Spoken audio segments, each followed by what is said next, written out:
Do you have their practice tests? The key to finishing this up is going to be always look between the parentheses to see what operation you're supposed to do. Is it add, subtract, multiply, or divide? Because unfortunately, one person in this class is going to do FOIL on every single one of these. It happens every year. This was subtract. So remember what we did yesterday? We distributed the negative, and then we combine like terms, putting the real part in the front. So 5 minus 7 is negative 2, and then negative 8i minus 3i is negative 11i. Then we went to 12, and we saw, oh, this one is just addition. So if it's just addition, I don't have to distribute anything or anything like that. I can just drop the parentheses and then combine like terms again. So putting the real together and the imaginary together.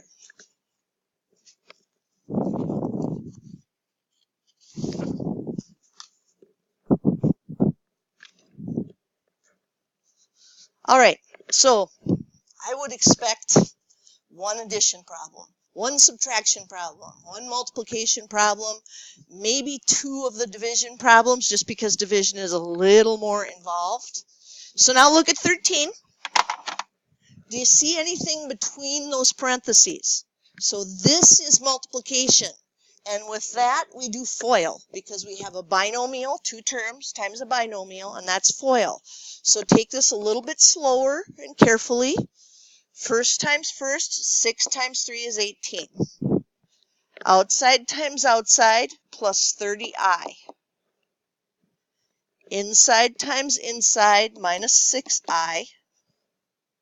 Last times last, minus 10i squared. Now we need some light bulb moments. Give me one light bulb moment that you see up there. The I squared is what? Negative 1. So if you want to just do this on the test, that'll tell me that you knew that I squared was negative 1. And then you'll do 18 plus 10, because negative 10 times negative 1 would be plus 10. And you'll get 28. What's the other light bulb moment?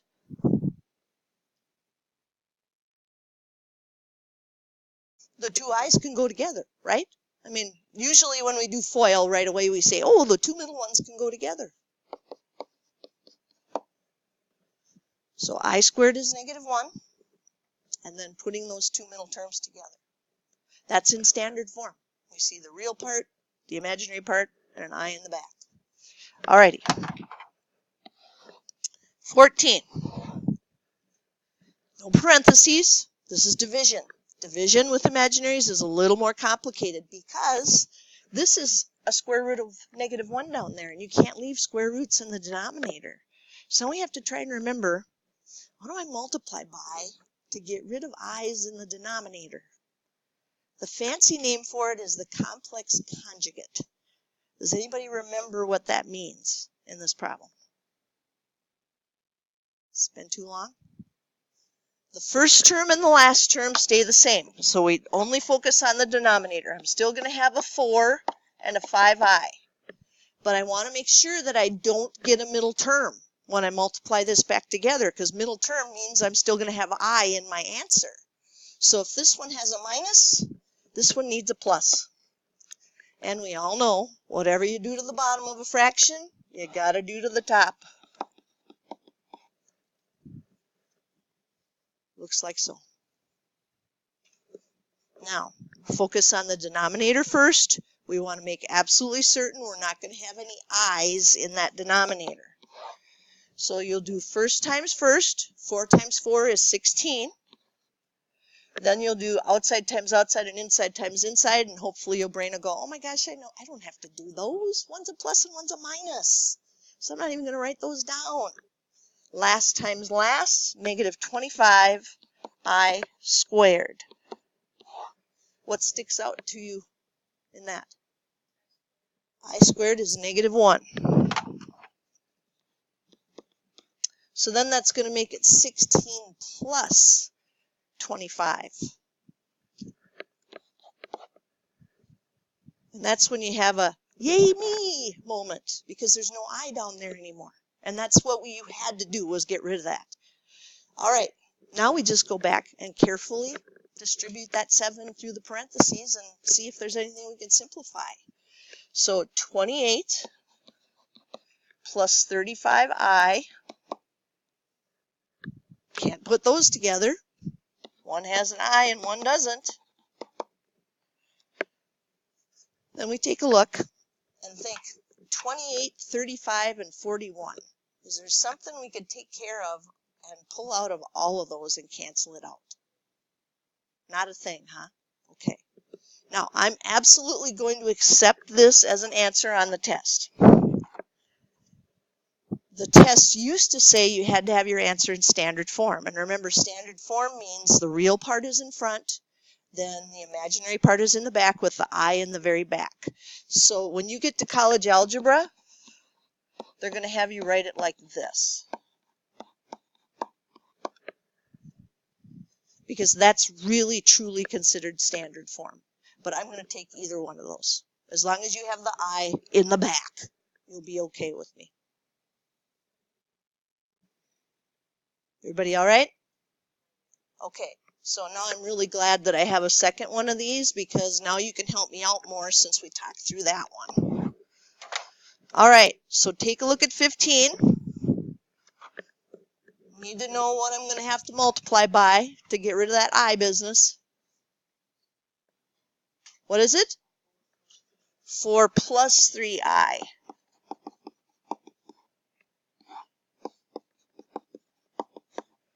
Does everybody see how the numerator is going to be a little more complicated on this one?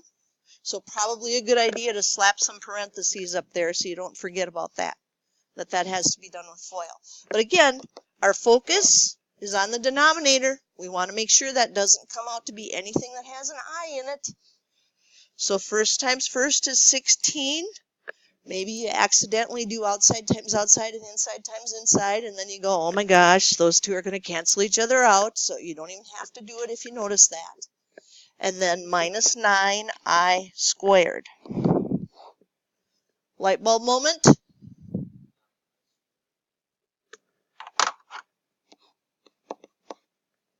So it'll be 16 plus 9. There's another yay me moment, right? Yeah, got it. No more I's down there. But this one, the numerator is definitely more work. So carefully go back and do your FOIL. First times first is 12. Outside times outside plus 9i. Inside times inside minus 4i. Last times last minus 3i squared. 2 light bulb moments. Give me one. I squared is -1. So you realize that's going to be 12 plus 3, which is 15. The other light bulb moment.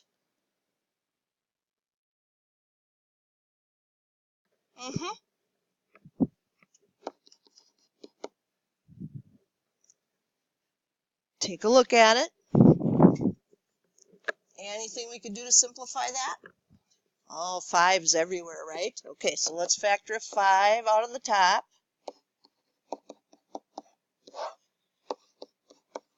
I'm going to write 25 as 5 times 5 so everybody can see the canceling. But you could keep it 25 as long as you do the reducing correctly. Because then we can take one of these 5's out of here. And it will be 3 plus I over 5. Which again, I will give you full credit for. But next year in college algebra, they're going to have you write this as 3/5 plus 1/5 I. So you have the real part separated from the imaginary part. All right, I want you to take a look back. I could definitely make up some more of these. But you will have a review assignment now, so you'll be able to work through some. Were there any of them when you left yesterday you thought, I'd like to see another one like that?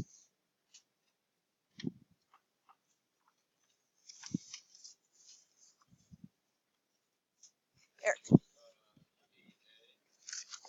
A.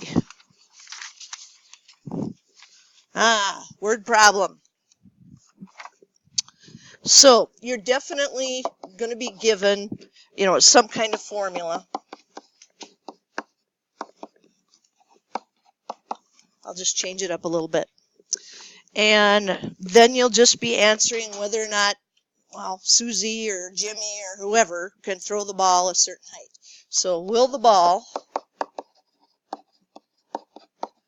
reach 20 feet?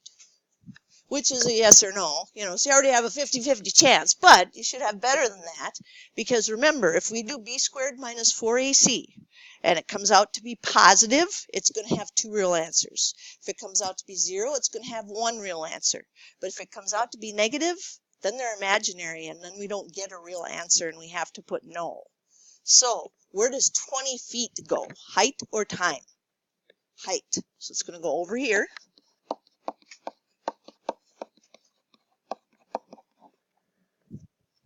Would that be ready to go into b squared minus 4ac? What's wrong with it? Got to have a 0.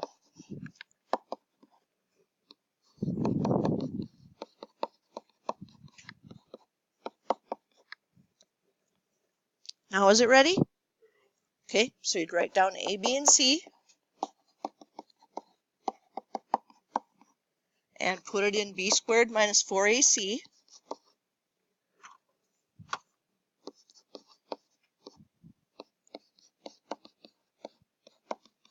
And really, all we care about is, does it come out to be negative? Because if it comes out to be negative, then we have to say no.